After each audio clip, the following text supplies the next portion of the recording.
Hello everyone, welcome to you all study for maths. आज हम लोग जो है डिटर्मिनेंट चैप्टर का एक्सरसाइज 4.4 स्टार्ट करेंगे। इससे पहले मैंने माइनर, कोफैक्टर, एडजॉइंट और ए इनवर्स किस तरीके से निकालते हैं इसकी एक सेपरेट वीडियो बनाई है। काफ़ी क्लियरली उसमें समझाया गया है। वीडियो काफ़ी लॉन्ग है, इसीलिए वो लॉन्ग हुई है वीडियो, क्योंकि उसमें हर एक चीज़ मैंने आपको बहुत ही स्लो मोशन में बहुत ही क्लियरली समझाई है। एक एक चीज़ को मैंने 2 बार रिपीट करा के भी समझाया है। तो पहले उस वीडियो को जाके देखिए, उसके बाद इस वीडियो को देखिएगा, ठीक है। उसके बिना समझ में नहीं आएगा। तो चलिए कुछ ज्ञान बांटना शुरू करते हैं।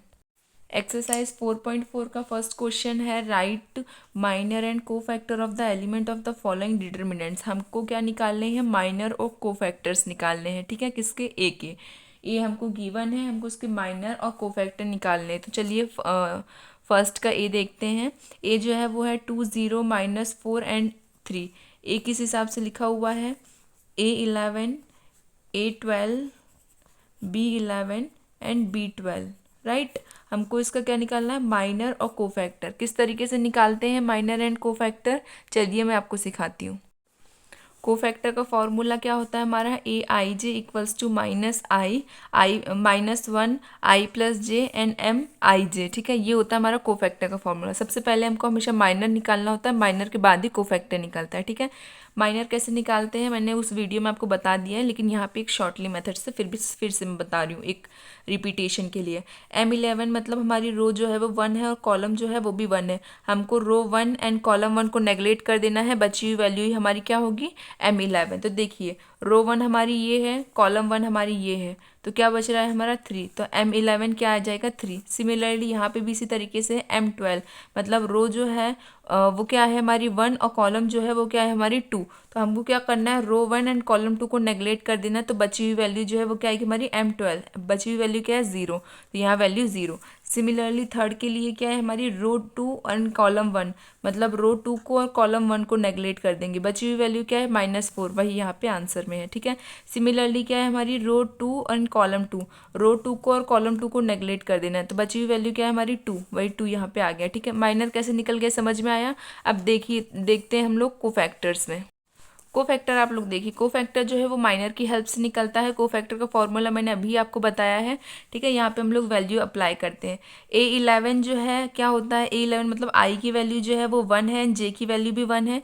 A11 A12 जो है माइनर के हिसाब से ही हमारे कोफैक्टर्स निकलते हैं। इतना आपको पता ही होना चाहिए अगर आपने पिछली वाली वीडियो देख ली है तो, ठीक है। तो यहाँ पे A11 = -1, आई क्या है हमारा 1 एंड जे भी क्या है हमारा 1। तो 1 1 2 हो जाएगा। तो -1 का स्क्वायर जो होता है इसका मतलब -1 जो है वो क्या हो जाएगा? पॉजिटिव का 1 बन जाएगा। और पॉजिटिव का 1 का मल्टीप्लाई किसके साथ होगा? माइनर की 11 के साथ। माइनर की 11 की वैल्यू क्या है? पॉजिटिव की 3। ये भी पॉजिटिव ये भी पॉजिटिव, दोनों मल्टीप्लाई होंगी तो क्या होंगे? पॉजिटिव का 3। सिमिलरली यहाँ पे देखिए A12 मतलब हमारा जो आई है वो क्या है? 1 और जे जो है वो क्या हमारा 2।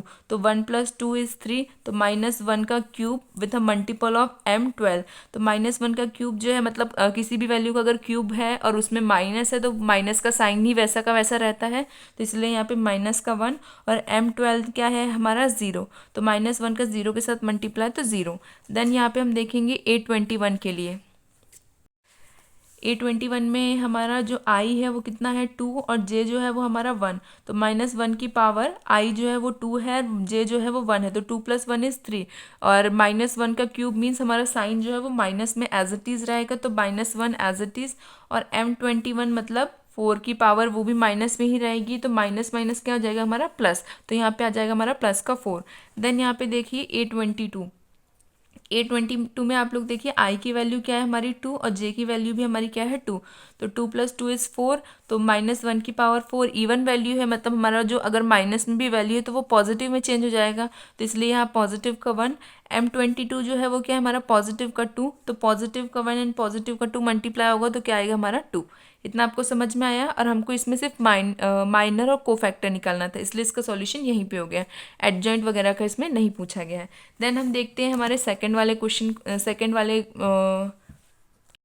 तो सेकंड हमसे पूछा गया है A equals to A B C D, ये वेरिएंट हमको दिए हुए वैल्यूज़ नहीं दी हुई है। इसमें भी हमको माइनर निकालना है और कोफैक्टर निकालना है। तो माइनर कैसे निकालते हैं मैंने अभी बताया है, पर यहाँ पे फिर से समझाती हूँ। देखिए M11 मतलब रो जो है वो 1 है, कॉलम जो है वो भी 1 है, मतलब रो 1 एंड कॉलम 1। क्या बच रहा है हमारा D, वही यहाँ पे आया। फिर हमारा है रो जो है वो 1 है, कॉलम जो है वो क्या है 2 है, रो 1 एंड कॉलम 2। तो क्या बच रहा है हमारा B, तो वही यहाँ पे B है। देन हमारा नेक्स्ट क्या है M21, तो मतलब हमारी रो जो है वो 2 है, कॉलम जो है वो 1 है, मतलब रो 2 एंड कॉलम 1। तो क्या बच रहा है हमारा C, तो वही यहाँ पे लिखा हुआ है। इसके बाद देखिए M22, मतलब रो जो है वो 2 है, कॉलम जो है वो 2 है, मतलब रो 2 और कॉलम 2 को नेग्लेक्ट कर देंगे तो जो बची हुई वैल्यू है वो क्या आएगी हमारी M22, और वो क्या है A। ठीक है, माइनर हो गया हमारा। अब हम चलते हैं कोफैक्टर की साइड पे। तो कोफैक्टर के लिए सबसे पहले हम ये फॉर्मूला याद रखेंगे, A I J equals to -1 I plus J M I J. M I J मतलब हमारे माइनर की वैल्यू यहाँ पे आएगी, और आई जे जो है वो यही है 1 1 1 1 2 2 1 एंड 2 2, यही हमारी आई जे की वैल्यू रहती है। ठीक है, तो सबसे पहले हम किसके लिए देखेंगे, यहाँ पे 1 1 आप लोग लिख दीजिएगा। A11 के लिए, A11 के लिए क्या है -1, और यहाँ पे क्या आना चाहिए हमारा I और J। तो I की वैल्यू भी 1 है और J की वैल्यू भी 1 है, तो 1 + 1 इज 2, इवन वैल्यू आ रही है। तो 1 का स्क्वायर -1 का स्क्वायर क्या हो जाएगा, पॉजिटिव का 1, और जो हमारा माइनर है वो क्या है पॉजिटिव का D। तो पॉजिटिव का 1 और D के साथ मल्टीप्लाई होकर क्या बनेगा हमारा D ही बनेगा। सेकेंड देखिए हमारा I जो है वो क्या है 1 और J जो है वो क्या है 2। तो I is 1 and J is 2, तो 2 + 1 इज़ 3। तो -1 का क्यूब क्या हो जाएगा हमारा, नेगेटिव में ही वैल्यू आएगी क्योंकि ऑड में ही आ रही है वैल्यू, तो इसी कारण से -1 आएगा। तो -1 एज इट इज़, और M12 क्या है हमारा B, तो B और इंटू मल्टीप्लाई विथ -1, तो क्या बन जाएगा हमारा माइनस का B। देन यहाँ पे थर्ड देखिए I जो है वो 2 है और J जो है वो क्या है 1 है, तो -1 की पावर 2 + 1 इज़ 3, तो -1 की पावर ऑड में आ रही है और -3 है, मतलब क्यूब में है, तो इसका मतलब वैल्यू जो है वो माइनस में ही आएगी। तो यहाँ पे -1 एज इट इज़, और M21 क्या है हमारा C, तो -1 इंटू सी इज़ माइनस का C।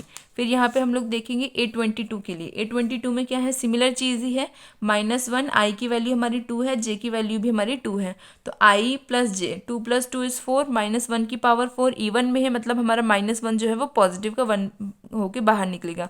एंड यहाँ पे क्या है M22 की वैल्यू क्या है हमारी A, तो पॉजिटिव का 1 पॉजिटिव का A मल्टीप्लाई होंगे तो क्या बनाएंगे हमारा A ही। ओके, देखिए सेकंड क्वेश्चन में भी हम लोगों को क्या फाइंड करना है, माइनर एंड कोफैक्टर फाइंड करना है। तो चलिए सेकंड में ये चेंजेस हैं कि उसमें ऑर्डर ऑफ मैट्रिक्स 2 × 2 वाली थी, और इसमें ऑर्डर ऑफ मैट्रिक्स 3 है, 3 × 3 वाली, रो भी 3 है एंड कॉलम भी 3 है। ठीक है, तो यहाँ पे देखिए सबसे पहले हम लोगों को क्या फाइंड करना है, माइनर, उसके बाद माइनर के बाद ही कोफैक्टर निकाल सकते हैं। ठीक है, तो हम लोग सबसे पहले माइनर फाइंड करेंगे। तो चलिए देखिए कैसे सॉल्व करते हैं। यहाँ पे लिखा है हमको माइनर फर्स्ट क्या फाइंड करना है, हमारी रो जो है वो क्या है 1 और कॉलम भी क्या है हमारी 1। तो हम लोग क्या करेंगे, रो 1 को और कॉलम 1 को नेगलेक्ट कर देंगे, तो क्या बच रहा है हमारा 1 1 0 0, वही यहाँ पे लिखा हुआ है। देन हमारा नेक्स्ट क्या है, हमको क्या फाइंड करना है, रो जो है वो हमारी क्या है 1 एंड कॉलम क्या है हमारी 2। तो रो 1 एंड कॉलम 2, तो क्या वैल्यूज़ बच रही हैं 0 0 0 1, तो वही यहाँ पे लिखी हुई है यहाँ पे। देन हमारा थर्ड है क्या, रो जो है वो क्या है हमारी 1 एंड कॉलम जो है वो क्या हमारी 3 है, तो रो 1 एंड कॉलम 3। तो देखिए रो 1 को नेगलेक्ट करना है, कॉलम 3 को नेगलेक्ट करना है, तो क्या बच रहा है 0 1 0 0। फिर हमारा जो है क्या है, रो जो है वो 2 है, कॉलम जो है वो क्या है 1 है, तो देखिए रो 2 एंड कॉलम 1, तो क्या बच रहा है हमारा 0 0 0 1, वही यहाँ पे लिखा हुआ है 0 0 0 1। फिर है नेक्स्ट हमारा क्या है, रो जो है वो 2 है, कॉलम जो है वो भी 2 है, मतलब रो 2 एंड कॉलम 2 को नेगलेक्ट कर देंगे, तो क्या बच रहा है 1 0 0 1, वही यहाँ पे लिखा हुआ है देखिए 1 0 0 1। इसका नेक्स्ट क्या है हमारे पास, रो जो है वो क्या है हमारी 2 और कॉलम जो है वो क्या है हमारी 3 है, तो यहाँ पे देखिए रो 2 कॉलम 3, तो क्या बच रहा है 1 0 0 0, वही यहाँ पे लिखा हुआ है 1 0 0 0। ठीक है, अब हमारा क्या है नेक्स्ट, रो जो है वो हमारी 3 है, कॉलम जो है वो क्या है हमारी 1 है, तो यहाँ पे देखिए रो 3 एंड कॉलम 1, तो क्या बच रहा है हमारा 0 0 एंड 1 0, ये हमारा बच रहा है, तो वही यहाँ पे लिखा हुआ है 0 0 1 0। इसका नेक्स्ट क्या है हमारा, रो जो है वो क्या है हमारी 3 है, कॉलम जो है वो क्या है हमारी 1 है, तो यहाँ पे देखिए रो 3 कॉलम 2, तो क्या बच रहा है हमारा 1 0 0 0। वही यहाँ पे है 1 0 0 0। ठीक है, इसके बाद क्या है, हमारी रो जो है वो क्या है 3, कॉलम जो है वो भी 3 है। तो देखिए रो 3 कॉलम 3, ठीक है, तो क्या बच रहे हैं 1 0 0 1। तो बस वही यहाँ पे लिखा हुआ है 1 0 0 1। अब इनको सॉल्व कैसे करते हैं, इसका इसके साथ मल्टीप्लाई तो 1 आएगा और इसके से मल्टीप्लाई तो 0, तो इसलिए ओवरऑल क्या आ रहा है हमारा 1 आ रहा है। फिर नेक्स्ट वाले पे देखेंगे तो यहाँ पे क्या है 0 का 1 से मल्टीप्लाई तो 0 और 0 का 0 से मल्टीप्लाई तो भी 0, तो ओवरऑल क्या आ रहा है हमारा 0। 0 का किसी भी एलिमेंट से मल्टीप्लाई होगा, या तो आप इधर साइड से देखिए इधर साइड से, दोनों साइड से 0 से मल्टीप्लाई हो रहा है, तो ओवरऑल हमारा 0 आएगा। इसके नेक्स्ट वाले पे देखिए 0 का 1 से मल्टीप्लाई 0 और 0 का 0 से भी मल्टीप्लाई तो 0 ही आएगा, तो ओवरऑल हमारा 0 आ रहा है। यहाँ पे देखिए 1 into 1 is 1 and 0 into 0 is 0, तो इसलिए ओवरऑल क्या आएगा हमारा 1 आएगा। इसके बाद जो है क्या है हमारा 1 का 0 के साथ मल्टीप्लाई एंड 0 का 0 के साथ, ओवरऑल जो है वो 0 ही आएगा। फिर इसका नेक्स्ट देखिए 0 का 0 से मल्टीप्लाई 0, 0 का 1 से मल्टीप्लाई दैट्स ऑल्सो 0। फिर यहाँ पे नेक्स्ट देखिए 1 का 0 से मल्टीप्लाई 0 ही आएगा और 0 का 0 से मल्टीप्लाई तो भी 0 आएगा। 1 का 1 से मल्टीप्लाई तो 1 आएगा और 0 का 0 से मल्टीप्लाई तो 0 आएगा, तो ओवरऑल क्या आएगा हमारा 1 आएगा। अब हम क्या देखते हैं, कोफैक्टर्स किस तरीके से फाइंड करते हैं, चलिए देखते हैं। सबसे पहले कोफैक्टर का ये फॉर्मूला है, क्या है हमारा formula, A I J equals to -1 I plus J M I J. M जो है ये हमारा क्या है माइनर, यहाँ पे जो है माइनर की वैल्यू आएगी और उसके अलावा जो है -1 के ऊपर आई और जे की वैल्यू आएगी। ठीक है, कोफैक्टर जो है वो पूरा रिलेट करता है हमारे माइनर के साथ। ठीक है, तो सबसे पहले A11 देखते हैं। तो A11 मतलब आई जो है वो 1 है और जे जो है वो क्या है हमारा 1, तो -1 की पावर 1 + 1 इज़ 2। 2 जो है वो इवन नंबर है, मतलब -1 जो है वो पॉजिटिव का 1 ही बाहर निकलेगा, तो पॉजिटिव का 1 एंड M11 क्या है हमारा 1, ओवरऑल क्या आ जाएगा 1। फिर यहाँ पे नेक्स्ट देखिए आई जो है वो हमारा 1 है और जे जो है वो हमारा 2 है, तो 1 + 2 इज़ 3। 3 जो है वो ऑड वैल्यू है, इसका मतलब -1 ही रहेगा। और M12 जो है वो क्या है हमारा 0, तो -1 का 0 के साथ मल्टीप्लाई इज 0। फिर यहाँ पे तीसरा हम देखेंगे 1 3, आई जो है हमारा 1 है और जे जो है वो हमारा 3 है, तो 1 + 3 यहाँ पे 3 आएगा। ठीक है, तो 1 + 3 इज़ 4। 4 जो है इवन वैल्यू है, मतलब -1 जो है वो पॉजिटिव होगा एंड M13 की वैल्यू 0 है, तो पॉजिटिव का 1 एंड पॉजिटिव का 1 के साथ हम लोग 1 का 0 का मल्टीप्लाई करेंगे तो ओवरऑल 0 आ जाएगा। यहाँ पे देखिए नेक्स्ट क्या है हमारा, हमारी जो आई की वैल्यू है वो है 2, जे की वैल्यू है वो है 1। ओवरऑल यहाँ पे देखते हैं 2 + 1 इज़ 3, इवन नंबर है, ऑड नंबर है सॉरी, 3 जो है वो हमारा ऑड नंबर है, इसका मतलब हमारी वैल्यू जो है वो माइनस में ही रहेगी, तो माइनस का 1 एज इट इज़ और 21 जो है वो क्या है हमारा 0 है, तो इसलिए ओवरऑल जो है वो 0 आ जाएगा। फिर यहाँ पे देखिए A22 मतलब आई की वैल्यू जो है 2 है, जे की वैल्यू भी 2 है, तो 2 + 2 इज़ 4। 4 जो है हमारा इवन वैल्यू है, मतलब 1 जो है वो पॉजिटिव निकलेगा और यहाँ पे M22 की वैल्यू है 1, तो पॉजिटिव का 1 मल्टीप्लाई विथ 1 इज़ 1। इसके बाद देखिए A23, आई जो है वो क्या है हमारा 2 और जे जो है वो क्या है हमारा 3। 3 + 2 इज़ 5। 5 जो है वो ऑड वैल्यू में आती है, तो यहाँ पे माइनस का 1 जो है वो माइनस का 1 ही रहेगा और M23 की वैल्यू जो है वो 0 है, तो माइनस का 1 मल्टीप्लाई विथ 0 इज़ 0। इसके बाद नेक्स्ट देखिए हमारा जो A31 है, इसमें आई जो है वो हमारा 3 है और जे जो है वो हमारा 1 है, मतलब 3 + 1 इज़ 4। 4 जो है हमारी इवन वैल्यू है, -1 जो है वो पॉजिटिव में चेंज हो जाएगा और जो हमारा M31 है वो क्या है 0, तो माइनस का पॉजिटिव का 1 और 0 के साथ मल्टीप्लाई तो ओवरऑल जो है वो 0 आएगा। इसका नेक्स्ट देखिए A32 में क्या है, आई जो है वो हमारा 3 है, जे जो है वो हमारा क्या है 2 है, तो -1 की पावर 5 आ रही है। 5 जो है वो ऑड नंबर है, इसका मतलब हमारी पूरी की पूरी वैल्यू जो है माइनस में रहेगी। इसके बाद यहाँ पे M32 के लिए देखिए, M32 जो है वो है क्या है हमारा 0। 0 का किसी भी एलिमेंट के साथ मल्टीप्लाई तो वो ओवरऑल में 0 ही देता है, ये हो गया। फिर अब लास्ट देखिए A33, इसमें क्या है, आई की जो वैल्यू है वो 3 है, जे की जो वैल्यू है वो भी 3 है। 3 + 3 इज़ 6। 6 जो है वो इवन वैल्यू है, इवन है मतलब -1 जो है वो पॉजिटिव होगा, पॉजिटिव का 1 मल्टीप्लाई होगा पॉजिटिव के 1 के साथ, तो ओवरऑल क्या आ जाएगा हमारा 1। अब हमने 3 ऑर्डर 3 का हमने माइनर और मेजर यहाँ पे माइनर और कोफैक्टर यहाँ पे फाइंड कर लिया। अब इसका सेकंड पार्ट देखते हैं, ये भी बिल्कुल फर्स्ट वाले जैसा ही है। चलिए इसमें भी हमको क्या फाइंड करना है, माइनर्स एंड कोफैक्टर्स। तो चलिए हम देखते हैं किस तरीके से फाइंड करना है। M11 के लिए क्या होगा, रो जो है वो क्या है हमारी 1 है, कॉलम जो है वो भी 1 है, मतलब रो 1 एंड कॉलम 1 को नेगलेक्ट कर देंगे, बची हुई वैल्यू इस तरीके से बॉक्स में लिख देंगे। आपको भी इसी तरीके से सॉल्व करना है, ये नहीं कि आप अपने मन के हिसाब से करें, नहीं, जब आप लोग प्रैक्टिस कर रहे हैं, न्यूली प्रैक्टिस्ड है, तो आप लोग को इसी तरीके से बॉक्स में बना के ही लिखना है, जिसके कारण से आपको कन्फ्यूजन ना हो। ठीक है, पहले हम ये वैल्यू लिख लेते हैं, उसके बाद सॉल्व करेंगे। ठीक है, अब नेक्स्ट देखिए हमारा क्या है, M12 रो जो है वो क्या है हमारी 1 है, कॉलम जो है वो क्या है हमारी 2 है, रो 1 एंड कॉलम 2, तो कितने एलिमेंट्स बच रहे हैं, 3 -1 0 एंड 2, ये हो गया। अब इसके बाद हम देखते हैं रो 1 एंड कॉलम 3, मतलब रो 1 को हटाना है, कॉलम 3 को हटाना है, क्या बच रहा है 3 5 0 1, तो वही यहाँ पे आया है 3 5 0 1। इसके बाद देखिए यहाँ पे क्या है, रो 2 एंड कॉलम 1, मतलब रो 2 एंड कॉलम 1 को नेगलेक्ट करना है, रो 2 एंड कॉलम 1, तो क्या बचेगा हमारा 0 4 1 2, तो यहाँ पे देखिए 0 4 1 2। इसके बाद क्या है हमारा, रो जो है 2 है, कॉलम जो है वो भी 2 है, मतलब रो 2 को और कॉलम 2 को नेगलेक्ट कर देना है, तो क्या बचेगा 1 4 0 2, तो यहाँ पे देखिए वही वैल्यूज़ लिखी हुई है 1 4 0 2। अब इसके बाद नेक्स्ट है, हमको रो 2 को नेगलेक्ट करना है एंड कॉलम 3 को नेगलेक्ट करना है, तो देखिए यहाँ पे रो 2 एंड कॉलम 3, तो क्या बच रहा है हमारा 1 0 0 1, तो वही यहाँ पे आया है 1 0 0 1। इसके बाद देखिए M31 रो जो है वो हमारी 3 है एंड कॉलम जो है वो 1 है, इन दोनों को हमको नेगलेक्ट करना है, तो यहाँ पे क्या है, रो 3 ये रही, कॉलम 3 ये रही, बची हुई वैल्यूज़ क्या है 0 4 5 -1, तो बस वही वैल्यूज़ हमको लिख लेनी है 0 4 5 -1। इसके बाद हमारी रो जो है उसकी वैल्यू है 3, मतलब रो जो है वो थर्ड रो है एंड कॉलम जो है वो क्या हमारी सेकेंड कॉलम, तो यहाँ पे देखिए यहाँ पे रो 3 एंड कॉलम 2, तो क्या बच रहा है 1 4 3 माइनस का 1, वही यहाँ पे लिखा हुआ है 1 4 3 माइनस का 1। इसके बाद क्या है, हमारी रो जो है वो कौन सी है 3 एंड कॉलम जो है वो भी 3 है, तो रो एंड कॉलम 3 3 हैं, तो ये देखिए रो 3 कॉलम 3, बचे हुए एलिमेंट्स क्या है 1 0 3 5, वही यहाँ पे लिखा हुआ है 1 0 3 5। अब हम लाइन वाइज सॉल्व करते हैं। M11 में यहाँ पे देखिए 5 2 ज़ा 10, बीच में माइनस का साइन रहता है, और ये भी 1 का 1 से मल्टीप्लाई माइनस के साथ, तो माइनस का 1, तो माइनस माइनस प्लस हो जाएगा, इसलिए 10 + 1 = 11। ठीक है, इसका नेक्स्ट देखिए यहाँ पे क्या है हमारा 3 2 ज़ा 6, जीरो का किसी से मल्टीप्लाई तो वो जीरो ही रहता है, यहाँ पे जीरो का किसी भी एलिमेंट से मल्टीप्लाई होता है तो वो जीरो होता है, लेकिन यहाँ पे देखो मेरे से गलती हो गई है, यहाँ पे जो है 1 का किसी भी एलिमेंट से मल्टीप्लाई होगा तो वो जीरो ही रहेगा, इसलिए यहाँ पे आएगा हमारा 6, और इसके साथ साथ यहाँ पे भी हमारा रहेगा 6। ठीक है, यहाँ पे गलती हो गई है, आप इसलिए मैं कह रही हूँ कि आप लोग जब बॉक्स बना लिया करिए। देखो मैंने भी बॉक्स बना रखा तो कितनी जल्दी से मेरे को अपनी गलती पता चल गई, इसलिए आप लोग को बॉक्स बना के ही सॉल्व करना है। ठीक है, फिर यहाँ पे नेक्स्ट भी देखिए 3 × 1 = 3, 0 का मल्टीप्लाई 0, तो यहाँ पे 3 आ जाएगा।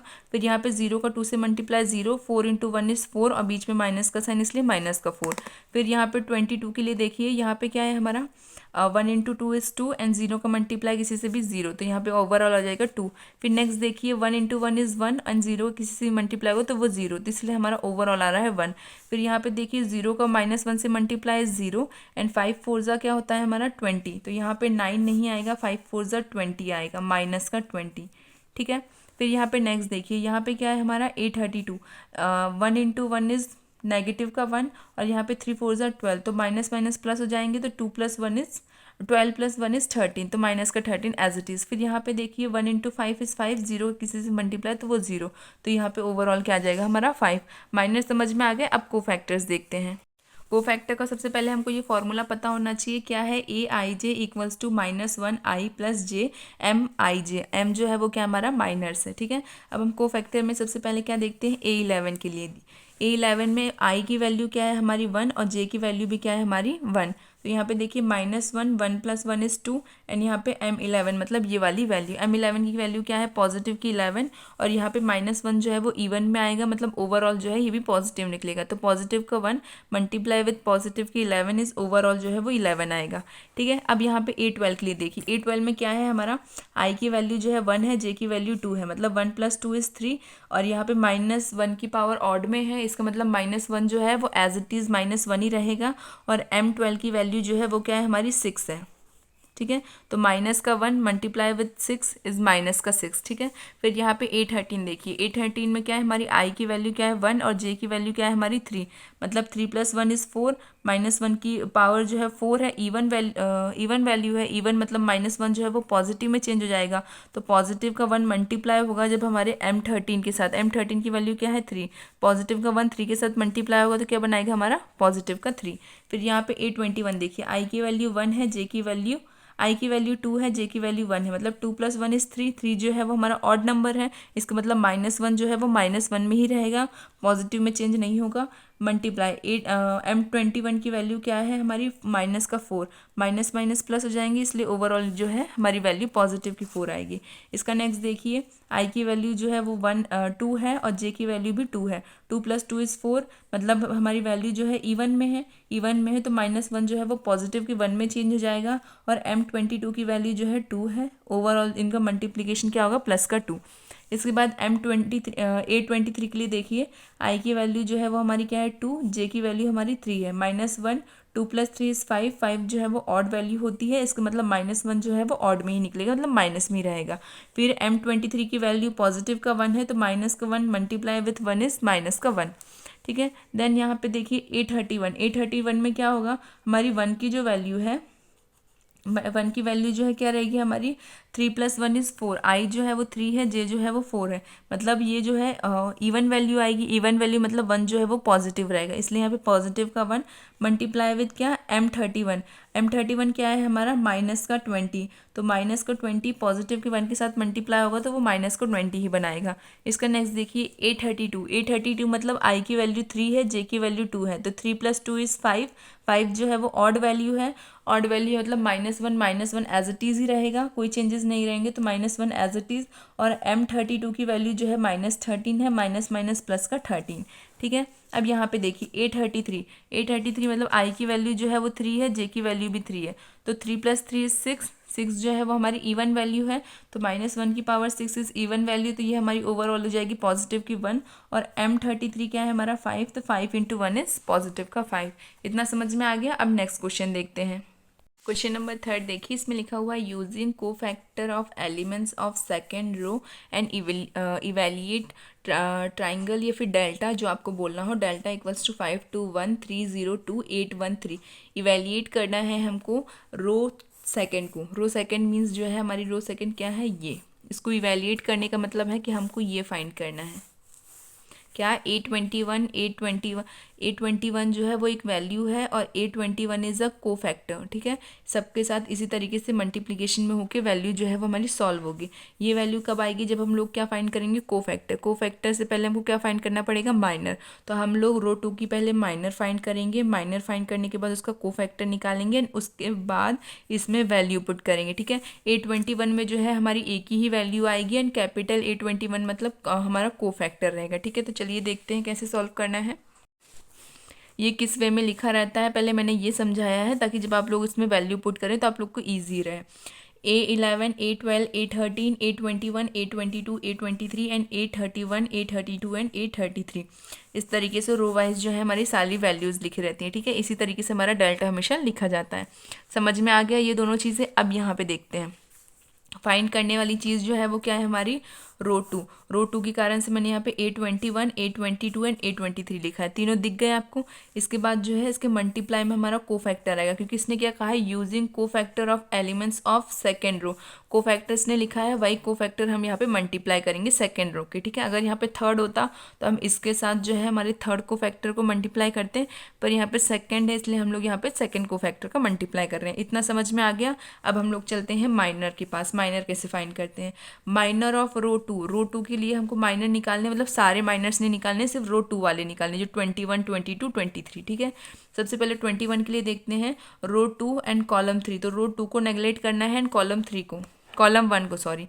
तो देखिए यहाँ पे इसमें देखेंगे हम लोग को रो 2 एंड कॉलम 1 इसको नेगलेक्ट करना है, बची हुई वैल्यू क्या है 3823, वही यहाँ पे लिखी हुई है 3823। सेकंड क्या है हमारी, रो जो है वो 2 है, कॉलम जो है वो भी 2 है, तो यहाँ पे देखिए रो 2 एंड कॉलम 2 क्या बच रहा है हमारा 5813, वही यहाँ पे लिखा हुआ है 5813। इसके बाद क्या है थर्ड रो जो है हमारी सेकंड है, कॉलम जो है वो हमारी थर्ड है, रो सेकंड ये रही, कॉलम थर्ड ये रहे, तो क्या बच रहे हैं एलिमेंट्स 5 3 1 2, वही यहाँ पे लिखे हुए हैं 5 3 1 2। 3 का 3 से मल्टीप्लाई इज 9 एंड 2 8 ज़ा 16, तो 9 माइनस 16 इज माइनस का 7। देन यहाँ पे देखिए 3 5 ज़ा 15, 15 में से 8 माइनस होगा तो क्या बचेगा हमारा 7। फिर यहाँ पे है 5 2 ज़ा 10 एंड 3 जो है वो मल्टीप्लाई में पॉजिटिव में ही है, लेकिन बीच में जो साइन है वो नेगेटिव ही रहता है हमेशा, इसलिए यहाँ पे माइनस का है। 10 माइनस 3 इज 7। अब हमारे जो है माइनस निकल गए रो 2 के, M21 M22 M23। अब हमको क्या फाइंड करना है, को फैक्टर। तो देखिए को फैक्टर्स ऑफ रो टू के को फैक्टर्स क्या है, उसके लिए सबसे पहले हमको ये फॉर्मूला याद रखना चाहिए। इस फॉर्मूला क्या है, AIJ equals to -1 INJ, plus में रहता है I plus J and MIJ। M जो है वो हमारा माइनर्स है, ठीक है, और ये जो है हमारी वैल्यूज पुट करके निकलती हैं। ये देखिए A21 के लिए सेकेंड रो है ना, इसलिए A21 1 माइनस I जो है वो क्या हमारा 2 है, J जो है वो हमारा 1 है, 2 + 1 इज 3। ऑड वैल्यू है मतलब -1 जो है वो -1 ही रहेगा, कोई चेंजेस नहीं आएंगे। M21 की वैल्यू माइनस का 7 है, माइनस का 1 एंड माइनस का 7 मल्टीप्लाई होकर क्या बनेगा, पॉजिटिव का 7। इतना समझ में आया। A22 देखिए, A22 में क्या है हमारा, I जो है वो 2 है, J जो है वो भी 2 है, मतलब 2 + 2 इज 4। 4 जो है वो हमारी इवन वैल्यू है, मतलब -1 जो है वो चेंज होकर पॉजिटिव का 1 बन जाएगा। M22 जो है उसकी वैल्यू क्या है 7, तो 1 × 7 इज पॉजिटिव का 7। नेक्स्ट देखिए A23, I की जो वैल्यू है वो 2 है एंड J की जो वैल्यू है वो 3 है, तो 2 + 3 इज 5, और जो 5 होता है वो ऑड वैल्यू होती है, इसलिए इसमें कोई चेंजेस नहीं आएंगे, वो -1 का एज इट इज़ रहेगा। M23 की वैल्यू क्या है हमारी, पॉजिटिव की 7, नेगेटिव के 1 के साथ पॉजिटिव की 7 की मल्टीप्लाई होगी, तो ओवरऑल क्या आ जाएगा हमारा माइनस का 7। अब यहाँ पे देखिए putting all the values in equation 1, then हमने इक्वेशन 1 किसको माना था, इसको। इस इक्वेशन 1 में हमको सारी वैल्यूज पुट करनी है, तो देखिए मैंने एक बार ये इक्वेशन 1 फिर से लिख दी है। A21 capital A21 plus A22 capital A22, या फिर को फैक्टर ऑफ 22, A23 को फैक्टर ऑफ 23, ठीक है। ये जो कैपिटल वाले हैं ये हमारे को फैक्टर्स हैं, तो वैल्यू पुट करेंगे। A21 जो है वो ये है, ये रहा A21 मीन्स 2, तो ये रहा 2 इंटू को फैक्टर ऑफ 21 इज 7, तो वही लिखा है 2 × 7 प्लस हमारा जो A22 है वो है 0, एंड यहाँ पे A22 हमारा को फैक्टर वाला वो क्या है हमारा 7, तो 0 × 7 प्लस यहाँ पे जो हमारी A23 की वैल्यू है वो है हमारी 1, एंड को फैक्टर ऑफ 23 इज माइनस का 7, तो ये माइनस का 7 एज इट इज़। 2 7 ज़ा 14 एंड यहाँ पे माइनस का 7 एज इट इज़, और यहाँ पे 7 का किसी के साथ 0 का किसी के साथ भी मल्टीप्लाई 0, तो 14 में से 7 माइनस करेंगे तो क्या बचेगा हमारा 7, तो ओवरऑल डेल्टा की वैल्यू क्या गई हमारी 7। अब चलिए हम नेक्स्ट क्वेश्चन देखते हैं। यहाँ पे क्या करना है, using cofactor of elements of third column. Third column जो है उसके हमको को फैक्टर वो फाइंड करने हैं, इसका मतलब हमको इस इक्वेशन को इवेलिएट करना है। इवेलिएट करने के बाद ही हम पता कर पाएंगे किस तरीके से इसको सॉल्व करना है। इवेलिएट करने का एक बेसिक मीन यही है कि हमको जो है को फैक्टर्स और माइनर फाइंड करने हैं रो 3 के, इसी को इवेलिएट करते हैं। इवेलिएट करना, एक्सपांड करना एक ही सब चीज़ें हैं, ठीक है। तो ये इवेलिएट वर्ड या कोई अलग सा वर्ड सुन के कन्फ्यूज़ मत हुआ करिए, मीनिंग यही रहता है कि चीज़ों को एक्सपांड करके सॉल्व करना है, ठीक है। हम लोग पहले एक्सपांड करने के लिए क्या रो कॉलम हटाया और बाकी जो बीच की वैल्यूज उसको सॉल्व कर लेते थे, लेकिन यहाँ पे जब हम लोगों को इवेलिएट करने को बोला हो, वो भी माइनर और को फैक्टर के साथ में, इसका मीन्स क्या है, हमको पूरा माइनर को फैक्टर इन सबको सॉल्व करने के बाद एक इक्वेशन में पुट करके आंसर देना पड़ता है क्वेश्चन के अकॉर्डिंग, ठीक है। तो सबसे पहले हम लोग को डेल्टा दिया हुआ है 1 1 1 x y z y square Y Z Z X and X Y, ये वैल्यूज़ दी हुई हैं, ठीक है। और इसके साथ साथ में एक और चीज़ है कि ये जो सारी वैल्यूज़ कॉलम 2 और कॉलम 3 की, ये सारी वैल्यूज़ जो है वो कॉफिशिएंट है, ठीक है। हमारी जो है 1 2 वाली वैल्यूज़ नहीं, कॉफिशिएंट वाली वैल्यूज़ है।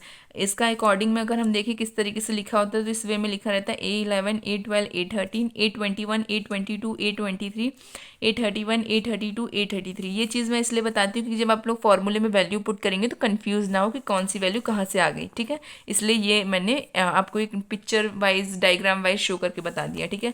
अब यहाँ पे देखिए हमको क्या निकालना है, पहले माइनर्स। माइनर्स में हमको कौन से माइनर्स निकालने हैं, थर्ड कॉलम के। थर्ड कॉलम के मीन्स थर्ड कॉलम कौन सी है हमारी, ये। इसके हमको माइनर एंड को फैक्टर्स निकालने हैं, ठीक है। रो जो है वो हमेशा इस तरीके से होती है, कॉलम जो है वो इस तरीके से होती है, ठीक है। तो कॉलम 3 मतलब ये वाली कॉलम। अब यहाँ पे देखिए पहला हमको क्या फाइंड करना है, माइनर में 1 और 3। रो जो है वो 1 है, कॉलम जो है वो 3 है। तो यहाँ पे देखिए रो जो है वो हमारी 1 है, कॉलम जो है वो हमारी 3 है, तो बची हुई वैल्यू क्या है 1y एंड 1z, तो वही यहाँ पे लिखा हुआ है 1y 1z। फिर सेकंड क्या है हमारी रो जो है वो 2 है, कॉलम जो है वो 3 है, रो 2 ये रही, कॉलम 3 ये रही, तो क्या बच रहे हैं हमारे 1x एंड 1y, तो वही 1z, तो वही यहाँ पे लिखा हुआ है 1x एंड 1z। थर्ड क्या है हमारी रो जो है वो 3 है, कॉलम भी 3 है, तो देखिए रो 3 कॉलम 3 क्या एलिमेंट्स बच रहे हैं 1x 1y, तो वही यहाँ पे लिखे हुए हैं 1x 1y। क्रॉस मल्टीप्लीकेशन होगा तो क्या है 1 का z से मल्टीप्लाई z, बीच में माइनस का sign as it is, and y minus y multiply with 1 is y, ठीक है, तो क्या आ जाएगा ओवरऑल z माइनस वाई। फिर यहाँ पे नेक्स्ट में भी इसी तरीके से 1 का z से मल्टीप्लाई z एंड x का 1 के साथ मल्टीप्लाई तो x और बीच में माइनस का साइन एज इट इज। फिर यहाँ पे जो है थर्ड के लिए देखिए 1 के साथ y का मल्टीप्लाई इज पॉजिटिव का 1, एंड यहाँ पे x जो है वो 1 के साथ मल्टीप्लाई होगा तो वो भी x और बीच में माइनस का साइन एज इट इज़। हमारे माइनस आ गए, अब हम कोफैक्टर्स फाइंड करते हैं। कोफैक्टर का सबसे पहले हमको ये फॉर्मूला पता होना चाहिए। फॉर्मूला क्या है aij equals to -1 i plus j mij, ठीक है, तो ये जो हमारा ij है वो यहाँ से पता चल जाएगा। देखिए A113 मतलब i जो है वो हमारा 1 है, j जो है वो हमारा 3 है, तो 3 प्लस 1 इज़ 4, तो 4 जो है वो हमारी इवन वैल्यू है, इसका मतलब -1 जो है वो पॉजिटिव की 1 में चेंज होगा। एंड M13 की वैल्यू क्या है हमारी z माइनस वाई, अभी मैंने निकाली तो M13 की वैल्यू लिख देंगे। M13 की वैल्यू के साथ 1 का मल्टीप्लाई होगा तो वो पॉजिटिव का ही z माइनस वाई बनेगा, तो वही यहाँ पे लिखा हुआ है। नेक्स्ट देखिए 23, आई की वैल्यू जो है वो हमारी 2 है, जे की वैल्यू 3 है, तो 3 प्लस 2 इज़ 5, तो -1 की वैल्यू जो है वो हमारी आ रही है 5 जो कि है ऑड, इसका मतलब ओवरऑल जो है ये माइनस में ही रहेगा, तो ये वैल्यू हमारी माइनस में रहेगी, तो यहाँ पे माइनस आ गया और यहाँ पे ऑलरेडी दिया हुआ है क्या z माइनस एक्स। अब यहाँ पे देखिए यहाँ पे क्या लिखा हुआ है z माइनस एक्स, अगर मैं इसको उल्टा कर दूँ तो यहाँ पे एक और माइनस का साइन आ जाएगा, और माइनस का साइन एक ऑलरेडी है और एक और माइनस का साइन आ जाएगा, तो वो स्क्वायर में हो जाएगा, और कोई भी वैल्यू अगर इवन में आ जाती है तो वो पॉजिटिव में चेंज हो जाती है, इसलिए मैंने यहाँ पे जो है z माइनस एक्स को उल्टा करके लिख दिया x माइनस जेड, जिसके कारण से ये क्या बन जाए पॉजिटिव का x माइनस जेड, ठीक है। ये इजी पड़ता है, अगर आप लोगों को माइनस के साथ ही रखना तो वो आपकी मर्जी, आप ऐसे भी रख सकते हैं, कोई दिक्कत नहीं, सॉल्यूशन भी सेम ही आएगा, ठीक है। मैंने यहाँ पे बस वो चीज़ यूज़ करी है क्योंकि मैंने वो चीज़ आपको समझा रखी है कि अगर कोई भी वैल्यू अगर हम लोग उल्टी करते हैं, जैसे यहाँ पे माइनस में है, इसका अगर मैं रोटेट कर दूँ या फिर है ना जो हमारी वैल्यूज़ है उसका इंटरचेंज कर दूँ, लाइक z की जगह पे x आ जाए, x की जगह पे z आ जाए, इस तरीके से, तो हमेशा इस तरीके के साइन चेंजेस में हमेशा सामने जो है वो माइनस का साइन आता ही है। वही माइनस का साइन यहाँ पे आया और इसका माइनस भी यहीं पे था, तो माइनस माइनस हमारा पॉजिटिव हो गया, ठीक है। कोई भी दो माइनस अगर मल्टीप्लाई होंगे तो वो ऑब्वियस सी बात है कि वो पॉजिटिव बनाएंगे, ठीक है, तो इसलिए यहाँ पे पॉजिटिव का x माइनस जेड। इसके बाद क्या है A33, i की वैल्यू जो है हमारी क्या है 3, j की वैल्यू भी क्या है हमारी 3। फिर यहाँ पे A33 के लिए देखिए 3 एंड 3 इज 6, पॉजिटिव जो हमारा 3 प्लस 3 6 है, तो इसका मतलब -1 जो है वो पॉजिटिव में चेंज होगा, क्योंकि वैल्यू जो है वो क्या आ रही है हमारी इवन में आ रही है। इवन में कोई भी वैल्यू होती है तो वो माइनस से पॉजिटिव में ही चेंज होती है, तो इसलिए पॉजिटिव का 1 और 1 का इसके साथ मल्टीप्लाई y माइनस एक्स का, तो वो as it is y minus X. इतना आपको समझ में आ गया। देखिए यहाँ पे जो है ना मैंने सिर्फ और सिर्फ वैल्यू को इंटरचेंज किया है, इंटरचेंज के कारण से माइनस का साइन आया और एक माइनस का साइन ऑलरेडी था, तो माइनस माइनस यहाँ पे प्लस हो गया है, ठीक है, कन्फ्यूजन नहीं रहना चाहिए। अब देखिए पुटिंग ऑल दी वैल्यूज़ इन इक्वेशन 1, हमारी जो माइनर को फैक्टर की वैल्यूज़ है वो हमको इक्वेशन 1 में लिखनी है, जो कि क्या थी A13 cofactor of 13, A23 cofactor of 23, A33 and cofactor of 33, इसमें वैल्यूज़ रखनी है।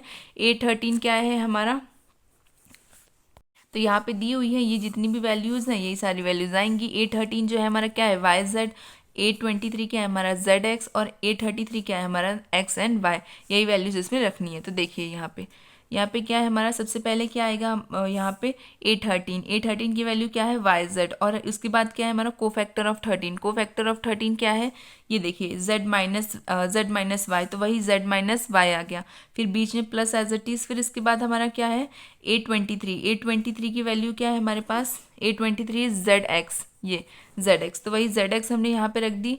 इसके बाद जो है हमारा कोफैक्टर ऑफ A23 क्या है हमारा x माइनस जेड, तो वही x माइनस जेड यहाँ पे आ गया, प्लस हमारा जो A33 है, A33 क्या है हमारा एक्स एंड वाई, तो यहाँ पे भी X and Y as it is. इसके बाद जो को फैक्टर ऑफ 33 है उसकी वैल्यू क्या है, पॉजिटिव में y माइनस एक्स, तो वही यहाँ पे पॉजिटिव में y माइनस एक्स आ गया। अब इस पूरे को सॉल्व करेंगे, वाई जेड का अंदर मल्टीप्लाई तो Z square Y Z square, similarly y का अंदर मल्टीप्लाई तो Y square Z, plus z का x के साथ मल्टीप्लाई तो z X square, and z का यहाँ पे मल्टीप्लाई तो z स्क्वायर एक्स। इसके बाद थर्ड वाला देखिए, तो इसमें जब इसका मल्टीप्लाई होगा तो X Y square, then similarly x के साथ मल्टीप्लाई होगा तो एक्स स्क्वायर वाई, वही यहाँ पे लिखा हुआ है। अब यहाँ पे देखिए कोई भी चीज़ ऐसी है जो कट रही है, इन दोनों में जो है y कॉमन आ रहा है, इन दोनों में इस तरीके से नहीं, इस तरीके से देखिए यहाँ पे देखिए किस में कैसे स्क्वायर आ रहा है उसी हिसाब से कॉमन होगा। जैसे यहाँ पे जेड स्क्वायर है तो यहाँ पे देखिए जेड स्क्वायर एक और किसके साथ है, एक इसके साथ है, ठीक है। पर हम लोग सबसे पहले y लिख रहे हैं, तो y का सबसे पहले आप लोग देखिए y ये रहा, तो y का स्क्वायर एक z के साथ है, एक और y का स्क्वायर x के साथ है, तो y को मैंने कॉमन ले लिया तो y स्क्वायर, और यहाँ पे क्या आ जाएगा हमारा x माइनस जेड, एक्स जो है वो पॉजिटिव का है, z जो है वो माइनस का, इसलिए x माइनस जेड, फिर बीच में प्लस का साइन एज इट इज़। अब मैं z को कॉमन लेती हूँ तो z का स्क्वायर एक इसमें है, एक और z का स्क्वायर इसमें है, तो यहाँ पे मैं z स्क्वायर कॉमन लूँगी तो क्या बचेगा हमारा x, और यहाँ पे क्या आएगा y, तो x माइनस वाई वही यहाँ पे लिखा हुआ है। इसके बाद हम x को कॉमन लेते हैं, एक्स स्क्वायर एक इसमें है और एक एक्स स्क्वायर जेड में है, तो यहाँ पे देखिए जब मैं इनको कॉमन लूँगी एक्स स्क्वायर को तो क्या बचेगा z माइनस वाई, तो वही यहाँ पे लिखा हुआ है z minus Y. Overall answer आता है हमारा Y square X minus Y plus Z square X minus Y plus X square Z minus Y, ठीक है। ये हमारी ओवरऑल वैल्यू आती है। हमारा पूरा आंसर हो चुका है। एनसीईआरटी में दूसरी तरीके से भी दिया रहता है सॉल्यूशन, बट ये सॉल्यूशन भी सही है, आप लोग इसी तरीके से करिए ताकि कंफ्यूज ना हो, फिक्स पैटर्न है। दूसरे कोई चीज़ करेंगे तो आप लोगों को थोड़ा सा याद करना पड़ेगा कि ये यहाँ पे मल्टीप्लाई करो या ये यहाँ पे इस तरीके से सॉल्व करो, उसकी कोई ज़रूरत नहीं है, इसी तरीके से करें आप। एनसीईआरटी में आपको 100% मार्क्स मिलेंगे, मैं गारंटी देती हूँ, डू नॉट वरी। इसी पैटर्न में ही आधे से ज़्यादा टीचर समझाते हैं और मुझे यही मेथड यही पैटर्न ईजी लगता है, इसलिए मैंने इसी तरीके से आप लोग को सॉल्व करके बताया, ठीक है। अभी इसके बाद जब हम लोग बोर्ड के एग्जाम के पेपर सॉल्व करेंगे तो इस तरीके के अगर क्वेश्चंस आएंगे ना तो मैं आप लोग को रिपीट कराऊंगी, याद दिलाऊंगी कि मैंने इस क्वेश्चन के बारे में आप लोगों को पहले बात करी थी और आज देखिए बोर्ड एग्जाम के क्वेश्चंस में भी आया हुआ है इस तरीके से, ठीक है। डू नॉट वरी, सब कुछ सेम है, आंसर इसी तरीके से आता है, सब सिमिलर है, ठीक है। कोई टेंशन लेने की जरूरत नहीं, यही फॉर्म यही मेथड इसी वे में करना है, सब सही है, ठीक है। अब चलते हैं नेक्स्ट वाले पे। देखिए फिफ्थ वाला हमको क्या दिया हुआ है, delta equals to A11 A12 A13 A21 A22 23 31 32 33। हमको क्या फाइंड करना है, if I J is a cofactor. मान लो कि आई जे एक कोफैक्टर है of A I J, capital A I जे का कोफैक्टर जो है स्मॉल ए आई जे है, then the value of delta, तो डेल्टा की वैल्यू क्या होगी वो हमको बताना है। तो यहाँ पे देखिए डेल्टा की वैल्यू जो है को फैक्टर के अकॉर्डिंग, मैंने अभी जो इससे पहले वाले दो क्वेश्चंस किए थे, question number 3 and question number 4, उसमें हमको क्या दिया हुआ था, रो कॉलम के अकॉर्डिंग हमको इवेल्युएट करना है या थर्ड कॉलम के अकॉर्डिंग हमको इवेल्युएट करना है।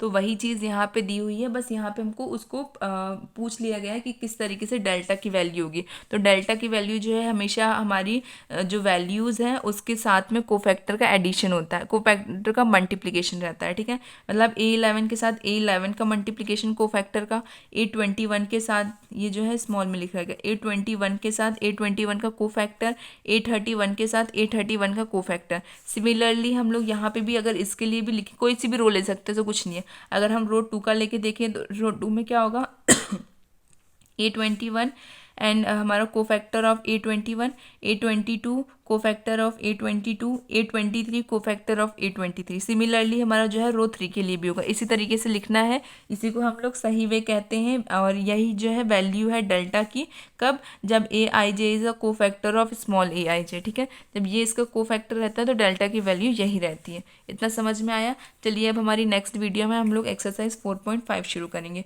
Thank you so much for watching my video, keep watching, keep sharing, thank you.